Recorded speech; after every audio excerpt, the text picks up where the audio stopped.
আজ তিনটে মুভির কালেকশন নিয়ে কথা বলা হবে, যেগুলোর মধ্যে পড়ছে কি গুড ব্যাড আগলি, সিকান্দার এবং তার সঙ্গে জাট।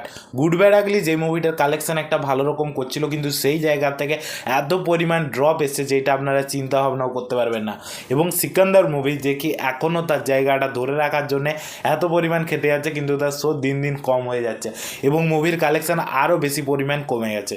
তো এরপর যদি আমি বলি জাট মুভিটা, সে তার জায়গায় একটা ঠিকঠাক রকম কালেকশন করছে, তো কত কালেকশন করছে সেইটার ব্যাপারেই কথা বলবো। তো চলো ভিডিওটা শুরু করা যাক। প্রথমে যদি আমি বলি যে গুড ব্যাড আগলি মুভিটা কত কালেকশন করছে। গুড ব্যাড আগলি যেটা কি অজিত কুমারের একটা মুভি, এবং এই মুভিটা মানুষ ভালো পরিমাণ দেখতে যাচ্ছিল। মুভির কনসেপ্টটা যদি ভালো হতো না, তো একটা ভালো রকম কালেকশনও নিয়ে চলে আসতো, কারণ ভালো রকমই কালেকশন হচ্ছিল। কিন্তু মুভির বাজেট যে ক্ষেত্রে অনেকটাই বেশি, সেই ক্ষেত্রে মুভির কালেকশন অনেকটাই কম।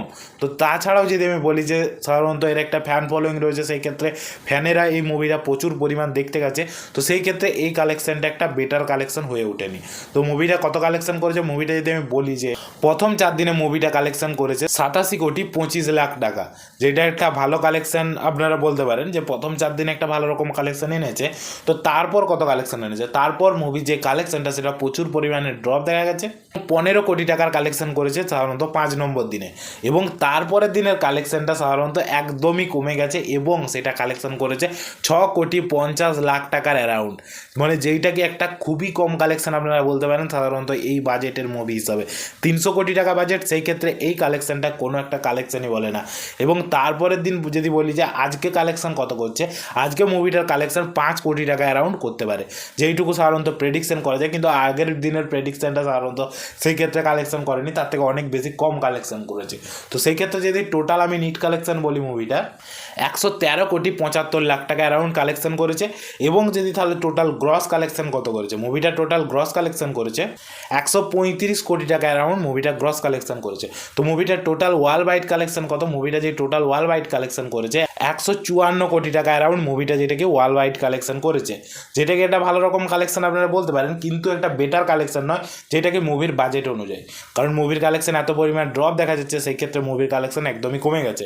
এবং এই মুভিটা আর কতটা কালেকশন করতে পারবে সেটা কমেন্টে বলতে ভুলবেন না। এবং যদি আমি বলি যে সিকান্দার মুভি কেমন কালেকশন করছে, সিকান্দার মুভিও খুব কম কালেকশন করছে, কারণ সলমান খানের এটা একটা ফ্লপ মুভিতে পরিণত হয়ে গেছে। এবং একটা ফ্লপ মুভি মানে মুভিটা একদমই কালেকশন করতে পারছে না। মুভির শো যে ক্ষেত্রে কি অনেক পরিমাণ কমে গেছে, যেই ক্ষেত্রে জাট মুভিটা অনেকটাই পরিমাণ শো দখল করে নিয়েছে এই মুভিটার অনুযায়ী, সাধারণত এই মুভিটার তুলনায়। তো যদি আমি বলি যে সিকান্দার মুভিটা কত কালেকশন করছে, মুভিটা প্রথম 13 দিনে কালেকশন করেছিল 125,60,00,000 টাকা, যেটা কি মুভির বাজেট ছিল 200 কোটি টাকা, সেই ক্ষেত্রে 125,60,00,000 টাকা মানে একটা ভালো রকম কালেকশন হয়। এবং 14 নম্বর দিনে কালেকশন করেছিল মুভিটা মাত্র 50,00,000 টাকা অ্যারাউন্ড। এবং 15 নম্বর দিনে কালেকশন করেছিল 60,00,000 টাকা অ্যারাউন্ড, কারণ রবিবার হওয়ার জন্য মুভির কালেকশন একটু বেড়েছিল। এবং তারপরের দিন সাধারণত 16 নম্বর দিনে মুভির কালেকশন ড্রপ হয়ে 30,00,000 টাকা অ্যারাউন্ড কালেকশন করেছে। এবং তারপরের দিন কালকে মুভিটা কালেকশন করেছে 25,00,000 টাকা অ্যারাউন্ড। এবং আজকেও মুভির যে অকুপেন্সিটা সেটা দেখে মনে হচ্ছে মুভিটা মাত্র 20,00,000 টাকা অ্যারাউন্ড কালেকশন করতে পারে। মুভিটা মাত্র 21,00,000 টাকা অ্যারাউন্ড কালেকশন করতে পারে, যেটা খুব একটা বেশি নয়। এবং মুভির সাধারণত বাজেট অনুযায়ী খুবই কম কালেকশন করতে লেগে গেছে। এবং মুভিটা একটা কখনোই হিট মুভি বা ক্লিন হিট মুভি হতে পারবে না, টোটালভাবে একটা মানে সাধারণত ফ্লপ মুভিতে পরিণত হয়ে গেছে সলমান খানের। তো এর থেকে ভালো মুভি করার প্রয়োজন রয়েছে সলমান খানকে, তো সেই ক্ষেত্রে আরও ভালো স্ক্রিপ্ট চয়েসের প্রয়োজন আছে। মুভিটার টোটাল ওয়ার্ল্ড ওয়াইড কালেকশন হয়েছে 205 কোটি টাকা, এবং 205 কোটি টাকা মানে একটা ভালো রকম কালেকশন নয়, কারণ মুভির বাজেট 200 কোটি টাকা, সেই ক্ষেত্রে 5 কোটি টাকা অ্যারাউন্ড এক্সট্রা কালেকশন করলে সেটা কোনো রকমভাবে বলা যায় না। তো সেই ক্ষেত্রে মুভিটা কালেকশন একটা ভালো রকম করতে পারছে না। এরপর যদি আমি বলি যে জাট মুভিটা কত কালেকশন করছে, এটার বাজেট যে ক্ষেত্রে 100 কোটি টাকা, এবং সানি দেওয়ালের মুভি মানে মুভির একটা ভালো রকম কালেকশন করছে। সলমান খানের যদি তুলনা করি যে সলমান খানের মুভিতে যেই পরিমাণ ড্রপ দেখা গেছিলো, সেই ক্ষেত্রে জাট মুভিটার ক্ষেত্রে ড্রপ এতটা পরিমাণ দেখা যায়নি। তো মুভিটা কত কালেকশন করছে, মুভিটা যেই ক্ষেত্রে কি প্রথম দিন কালেকশন করেছিল মাত্র 9,50,00,000 টাকা, এবং তারপরের দিন মুভিটা কালেকশন করেছিল 7 কোটি টাকা।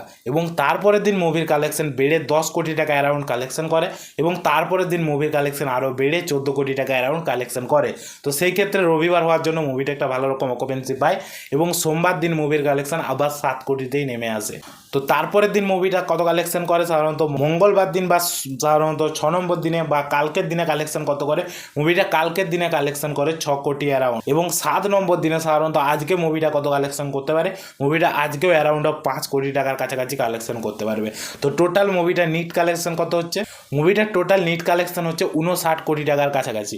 তো একটা ভালো রকম কালেকশন। তো টোটাল যেটা কি তার গ্রস কালেকশন কত হচ্ছে, 70 কোটি টাকার কাছাকাছি মুভিটা গ্রস কালেকশন করছে। তো ওয়ার্ল্ড ওয়াইড কালেকশন কত মুভিটা অ্যারাউন্ড 89 কোটি টাকার কাছে তার ওয়ার্ল্ড ওয়াইড কালেকশন করছে, এবং সেটা একটা ভালো রকম কালেকশন। সাধারণত 90 কোটি টাকার কাছে কালেকশন করে নিয়েছে, মানে এটা ভালো রকম কালেকশন করছে। আপনাদের কি মনে হয় জাট মুভিটা কেমন পরিমাণ চলছে বা আরও ভালো পরিমাণ চলতে পারবে কিনা সেটা কমেন্টে বলুন। আমাকে তো সাধারণত জাট মুভিটা ঠিকঠাক মুভি একটা লেগেছিল, এবং সেই ক্ষেত্রে মুভিটা একটা ভালো রকম কালেকশনও করছে। ঠিকঠাক বলতে জাস্ট অ্যাকশনের দিক থেকে, স্টোরি কাস্টের দিক থেকে নয়, সেটা আমি রিভিউর মধ্যে বলেছিলাম। আপনারা যদি সেই ভিডিওটা না দেখে থাকেন, এই মুভিটার রিভিউ অবশ্যই যে দেখতে পারেন। তো যদি আমার ভিডিওটা আপনাদের পছন্দ হয় অবশ্যই একটা লাইক করে দিন, চ্যানেল নতুন হলে সাবস্ক্রাইব করে দিন। আজকের জন্য এতটুকুই, ভিডিওটা দেখার জন্য ধন্যবাদ।